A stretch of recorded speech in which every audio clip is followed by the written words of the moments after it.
Alors, l'autre jour, je parlais du problème de la géographie. Par exemple, quand on dit les Américains, ça veut quoi dire quoi les Américains? Le mot Amérique désigne un continent. Il a été désigné par un certain Amerigo Vespucci qui avait cartographié un peu le continent. On appelait ça l'Amérique. Est-ce que, est-ce que ça fait sens que des gens se disent américains? Et en quoi le fait qu'ils soient américains, c'est-à-dire simplement qu'ils partagent le même espace. On est bien avancé quand on a dit ça.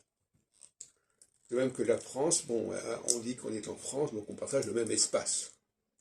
Est-ce que le mot français fait sens, en dehors du fait que c'est un problème géographique? J'ai l'impression que tous ces termes géographiques ne sont que géographiques et ne désignent pas des nations, ne désignent pas des peuples, mais désignent des espaces.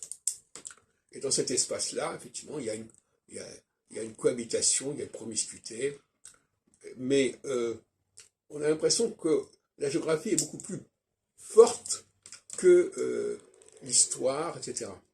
Parce que finalement, par exemple, en Israël, on voit bien qu'Israël, c'est un mot qui est géographique. La Palestine, c'est un mot qui est géographique. Donc, qu'est-ce que ça veut dire? Ça ne dit rien. Ça désigne un lieu, un espace. Juif, éventuellement, ça a plus de sens. Parce que juif, ça renvoie à une racine qui veut dire remercier, par exemple. L'Union soviétique, le mot soviète n'a rien à voir avec la Russie. Et d'ailleurs, c'est intéressant de voir que le passage de l'URSS, Union des républiques socialistes soviétiques, il n'y a aucun rapport, il n'y a aucune mention de géographie.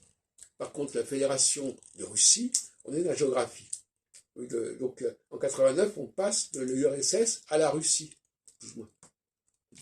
Et ça génère autre chose. Ça génère une autre problématique.